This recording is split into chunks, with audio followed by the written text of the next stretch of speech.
الله نیازی به این گپا نداره، ما نیاز به این گپا داریم. الله متعال برای حفظ عفت و پاک دامنی ما امی احکام خود روان کرده.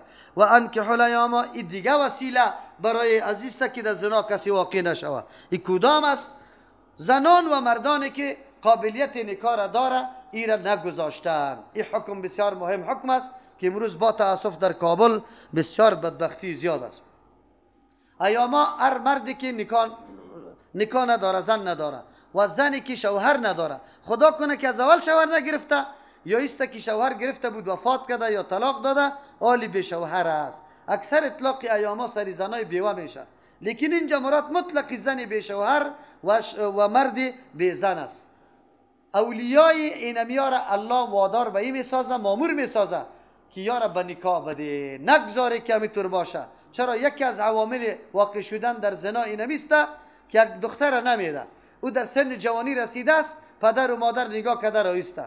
تاسف در اینجاست که حال اکثر دخترها تا باش که من پانتونی خدا خلاص کنم، تا باش که من ماستری خدا خلاص کنم، سنش در 35 میرسه، بعد از او خواستگارم نمیاد، یا کسی میایه که باز ای خوش نداره دیگه بیشی قرار. این طوری کار نکنه، چرا که الله متعال امر میکنه. باز گذاشتن این گپا بسیار خطرناک است. این موضوعات آنقدر خطرناک است. بچه اگر در سن جوانی میرسه، امکاناتی توی برش باشه، باید زود توی برش بکنی. دختر در سن جوانی میرسه، باید زود ایره در توی بدی. در حدیثی که پیامبر علیه السلام در علی را میگه که 3 چیز تاخیر نکو، یکی شام اینمیسته که دختر جوان شوه و سیالش پیدا شوه، یعنی جوره مناسب از مردا برش پیدا شوه که در دین و اخلاق تو او را خوش میکنی، او را دیگر رد نکنی، بعد برش بدی، نگویی که اینطور است اینطور است. امروز به خاطر رسیدن به اهداف موهومی خود مردم از بسیار برکت ها محروم میشه. در موقعش یک بچه متدین میاد خواستگاری میکنه، میگه نه مکتب خلاص شوه، آخر انجام امرای اینطور کسی نکاح میکنه که باز اجری رعایت حقوقش نمیکنه. این در بدری است. الله متعال اولیاء را امر میکنه. در نزد عوام یک چیز بیان میکنه، میگه هر کسی که دخترش بالغ شد و ای به نکاح نداد، هر شب سرش یک خون چپه میشه. این گپای عوامکیست، در حدیث نامده. این گپ غلط است، اما گناه است. وقتی که سیال برای دختر پیدا میشه و این نمیده، پدر و مادر یقینا اگر سبا روز این بدچشمی میکنه، بدکارای گناه میکنه، پدر و مادر دو مکمل دخیل است، یا چون سبب یا گشته.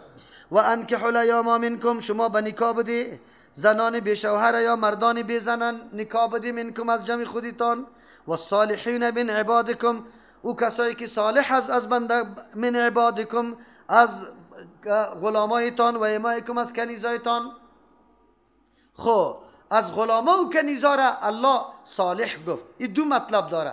یک مطلب است کدام غلام یا کنیزی که میفهمی که بدکار است، این قابلیت از این نداره که به نکاح بدم، وارم به نکاح نده، چرا که فساد کرده رایسته. اما کسایی که صالح است، آدم نیک است، رعایت همین نکاح را کرده ویتانه، کنیزش هم به نکاح بده و غلام هم به نکاح بده. یک معنی است. دو معنی. و صالحین، کسایی که قابلیت نکاح را داره، غلام و کنیزی که قابلیت نکاح را داره واره به نکاح بده. یعنی تو نگذارشه، چرا وام نفس داره، اگر همه تو رو بگذاری مرتکب گناه ها میشه. این یکونو فقراء، بله اگر یا فقیر باشه، ناتوان باشه، یغنیهم الله من فضله، بی پروا میسازه، بی ضرورت میسازه الله یاره از احسان خود. الله برشی ترمال بده که باز حاجتش به مال و گپا پیدا نشود. راههایی که شریعت مقرر کرده انسان توانمندی نکاح را داره نکاح بکنه. در حدیث هم پیامبر علیه السلام میگه یا معشر الشباب ان استطاع منکم الباءة فلیتزوج فإن لم یستطع، باز چیزه فعلیه بالصوم فإن له وجاء. کسی ما جماعت جوانا، شما کسی که توانمندی نکاح را داری نکاح بکنه، اگر نداری باز بالای شما روزه گرفتن است که چرا این حیثیت وجا را داره، یعنی شهوت شما را میده میکنه. از او خاطر دین اسلام تمام راه های ممکنه را برای حفاظت از شرمگاه ها و جلوگیری از فحشا الله متعال در راه انداخته. یکی هم اینمیسته. حتی بس اوقات تصوری از این میشه که نکاح بکنم آلی قرضدار میشم.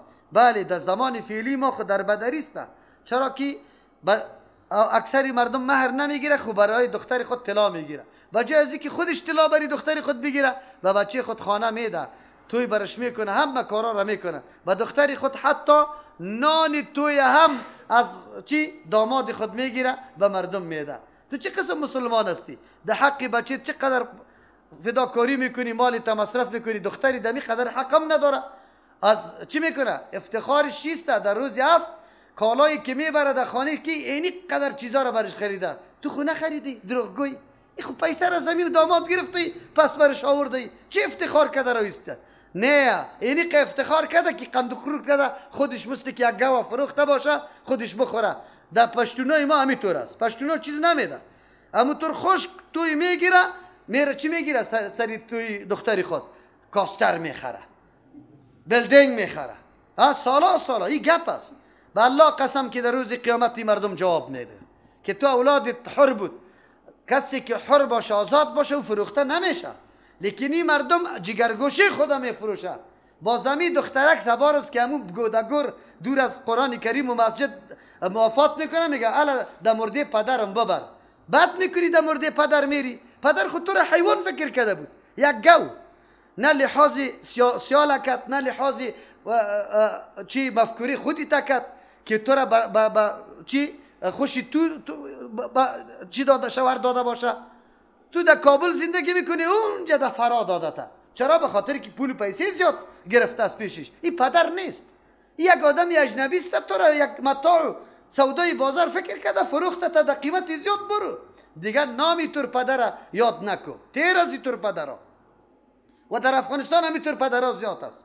پدری که واقعا حق دختر خدا بشناسه پیدا نمیشه که از دختر سوال کنه کی را خوش داری، چه قسم شوهر را خوش داری، از پیش سوال بکنه. هر کسی که خواستگار میاد به دختری خود پیش میکنه، اینی بچه است، اینی خاصیت‌ها را داره، اینی کمالات داره، خوش داری یا نداری، که او به خوشی خود او را انتخاب بکنه. حالی دختر متدین بچه فاسق و فاجر، خلاص دختر برای ازو میده، جنجال خسته می باشد تمام روز متر حالتا. او از پیشش تقاضا چی میکنه؟ در پیش مردم بیا، ظاهر شو.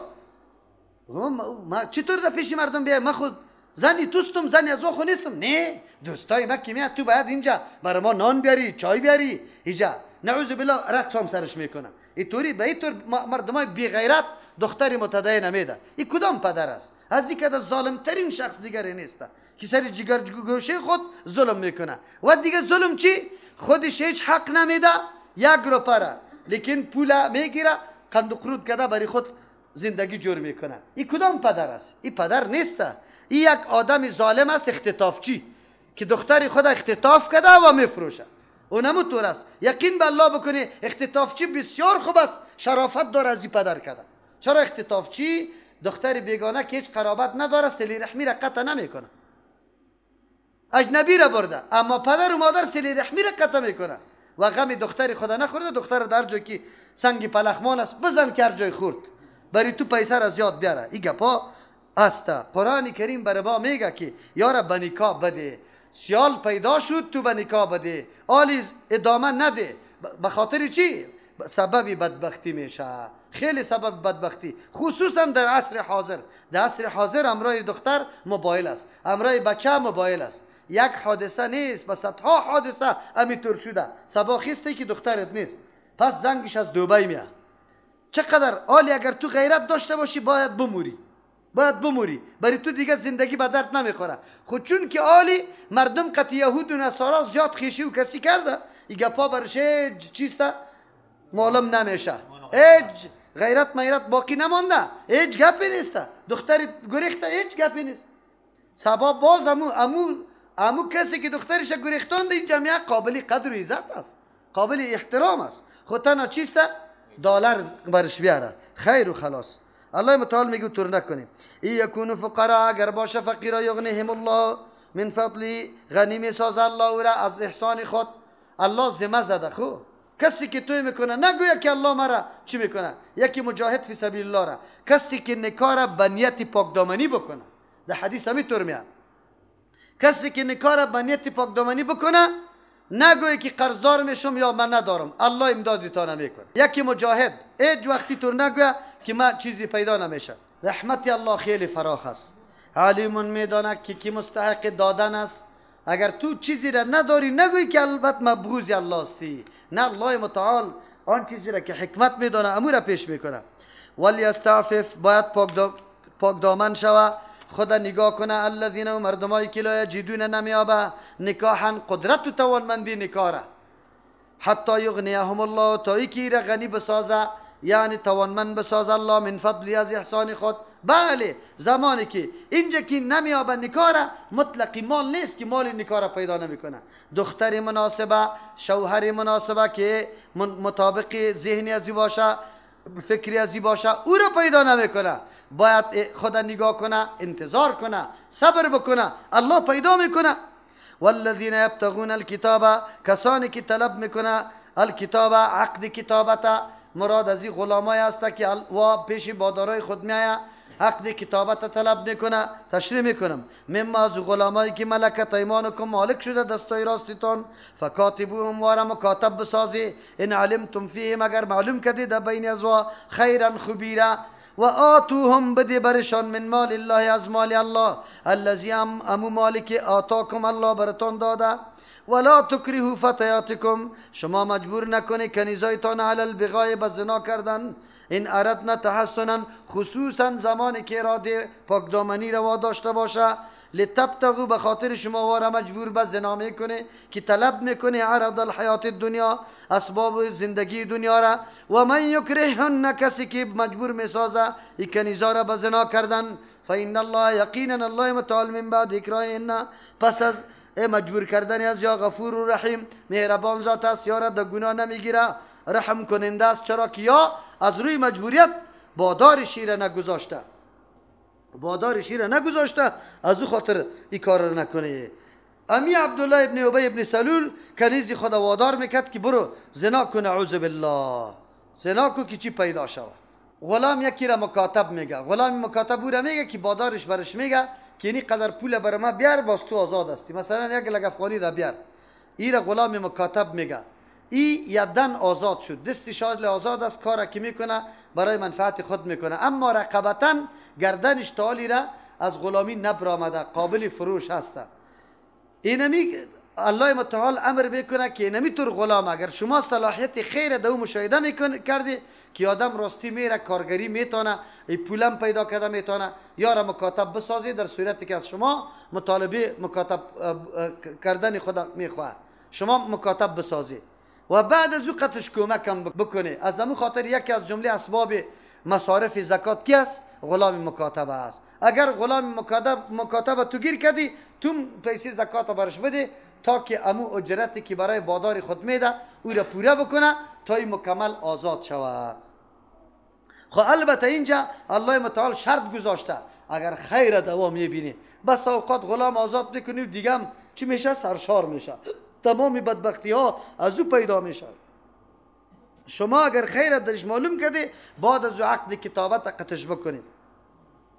و آتوهم من مال الله، اشاره به است که مال از الله هست، چیزی که دست و دارایی قطع تو وجود داره، ملکت مجازی تو ثابت است، اصل حقیقتا مال از کیست؟ الله متعال است. این خلاف نظریه کمونستا، نظام اشتراکیت که اونجا مال از کی میدانه؟ بگه از حکومت میدانه، نه از الله. از همون خاطر است نظریه اشتراکی مردم چرخ تعمیر دنیا را استاد کرد، به خاطر از اینکه مال کلش در اختیار حکومت گذاشت و افراد این طور کرد که هر کس کار میکنه فقط برابر کفافش یک چیزی رزق برش مهیا شود، ولو که خود آدم به هزارها کار میکنه، خب عموم چی از کفافش 20 روپه است، 20 روپه برش داده شود. این خود به خود این مردکه که سابق 200 روپه را کار میکرد، حالی تلاش میکنه که 200 کار نکنه. چرا؟ میگه که بیا از او برای من اگر 200 هم کار کنم 20 روپه برای بیده، چرا خود خوار کنم؟ خود به خود چی شد؟ نظام زندگی معطل شد. فهمیدید؟ چرا که هر کس حالی تلاش نکرد. اما برخلاف در نظام اسلام مال اصلا ملکیت کیست؟ الله متعال. خو لیکن تصرف مجازی را به انسان داده که انسان در او تصرفات میتونه و در این تصرف انسان مستقل است. چون انسان مستقل است از او خاطر تلاشش زیاد است برای پیدا کردن. وقتی که من مال خود در مدرسه مصرف میتونم، در ترجمه مصرف میتونم، الله اینقدر چیستا توفیق برای من نصیب بکنه که من 4 موتره گرفته باشم که خواهرها را بیاره ترجمه قرآن کریم چیستا بشنوه، عالی در وجودی من تحریک برای پیدا کردن مال دیگه اضافه میشه. تلاش میکنم که مالم اضافه شود، در جای 4 موتر 8 موتر بگیرم. از او خاطر است که در نظام مقدس اسلام تمام قوت‌هایی که در وجود انسان است امو کششایش در نظر گرفته. اینطور نیست که یکی معطل شود و یکی خیلی زیاد افراد بکنه. همه چیز متناسب روان است. نظام معاشی که اسلام داره در یک نظام دیده نمیشه. شما میبینی که همین دنیای غرب با اینمی قدر هیاهوی خود یک روز سقوط میکنه. چرا؟ سرمایه کلش در دست چند نفری خاص میشه، مردم عام دیگه مکمل چی میشه؟ محروم میشه. از او خاطر یا در حالت هلاکت است، مثل که نظام اشتراکی هم در هلاکت بود، بجز از نظام اسلام. در نظام اسلام هر انسان مال حقیقتا مال الله فکر میکنه، فقط تصرف خود میکنه و او تصرفات انسان هم الله مشخص کرده. تصرفی به جای نمیتونه، در قمار مصرف نمیتونی، شراب خورده نمیتونی، زنا نمیتونی، در چیزای بیهوده مصرف نمیتونی. از او خاطر در اینجا مال الله گفته و آتهم من مال الله الذی بده، از مال او مال الله که آتاکم شما را داده، یعنی اصل ملکت از الله متعال است، لیکن شما را تصرفش براتون داده. ولا تکریهوا فتیاتکم علی البغاء، در او زمان مجبور میکردن کنیزای خدا که نعوذ بالله پیسه پیدا بکنه. یکی از جمله راههای شنیع و غلط امی بود. امروز مسلمانان چطور است؟ شما باور بر الله بکنید، سیاسر برای من زنگ زده که شوهر مرا میگه فلانی را طلب کن، نعوذ بالله خود کار نمیکنه به خاطر ازی که بعضی پول توسط ازی پیدا بکنه. اینا من برای ازی خواهر گفتم که آفرینید، باز به اینطور شخص نشسته یم. تعجب است. اینطور شخص تو شوهری خود فکر میکنی؟ ها؟ این شوهر میگی؟ این خود شوهر نیست. الله رحم بکنه. علت چیست؟ علت چیست که مردم بیدین شده، مردم دین نمیفهمه. البته فکر میکنه به هر نوع که چیزی روزگار برابر کو. اگر تو خودت کار میکنی یا زن مکلف بساز که تو پیدا کو. یکی از جمله خباثت هایی که در دنیای غرب است امیسته.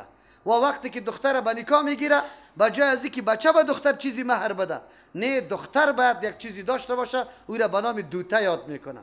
از همون خاطر که دخترای بالغ در اونجا در صدد پیدا کردن همین دوته است. یک تعدادشون که کار روزگار برشان پیدا میشه خونه پیدا میکنه، اما کسی که برش پیدا نمیشه مجبور است که با چی بکنه؟ خدا پیش بکنه به زنا، نعوذ بالله. از اون طریق دوتر پیدا کنه تا که امرای کسی ازدواج بکنه. اینی خباثت او دنیا است که خود به خود چیستا میدان فحاشی و زنا را آماده کرده. ولا تکریهوا فتیاتکم علی البغاء، شما مجبور نکنه کنیزایتان بالای زنا کردن. این اردنا تحسنا، شرمتان نمیه که کنیزواری کس اراده پاک دامنی را داره او تو را مجبور به زنا میکنی. مردم که میگه شرمتان نمیه. اینجا اشاره به ایسته، یعنی خیلی ملامت، قابل تقبیح و ملامت هستی که کنیز اراده پاک دامنی را داره و تو او را مجبور به زنا میکنی. لتبتغوا، که شما طلب کنی، عرض الحیات دنیا، اسباب چیسته؟ زندگی دنیا را. این حکم عام است. امروز هم اینطور پیدا میشه دخترش حجاب خوش داره، به پدری خود میگه در فلان دفتر کار نمیکنه و پدر جان به خاطری که اونجا کارای نامناسب است، عملی نامناسب است، اما پدر مجبور میکنه که نه کار کو. چرا؟ به خاطری که دلار بیاره. دختر هم اینطور است. دختر میگه پدر جان تلویزیون روشن نکو، چرا؟ که یکدم فحاشیسته. او مجبور میکنه که تو تروریست شده ای، القاعده شده ای، انتحاری شده ای، باید قطعی ما یک جای تلویزیون ببینی. این میالی فعلا امی گپا فعلا موجود است. اینطور پدر و مادر هم داریم. اینطور پدر و مادر بی غیرت. این پدر و مادر نیست. یقینا که بگوی بدترین شخص است در حق تو. و من یکرهن، کسی که مجبور میکنه کنیزا را به زنا کردن، فإن الله، یقینا الله متعال من بعد اکراههن، پس از مجبور کردن او کنیزا، غفور مهربان ذات است، توبه کنه قبول میکنه، رحیم رحم کننده است، عالی در گناه واره نمیگیره. چرا؟ از روی مجبوریت او بیچاره را وادار ساخته به زنا کردن. ولقد انزلنا الیکم آیات بینات، یقینا روان کردیم به سوی شما احکام خدا مبینات، واضح برای هدایت شما، الیکم برای هدایت شما، آیات بینات، احکام واضح. یک معنی آیات بینات برای شما روان کردیم، دلایل علمی و عملی مکمل، روشن دلایل واضح براتون که شما بدانید که کدام کار مفید و کدام کار مضر است.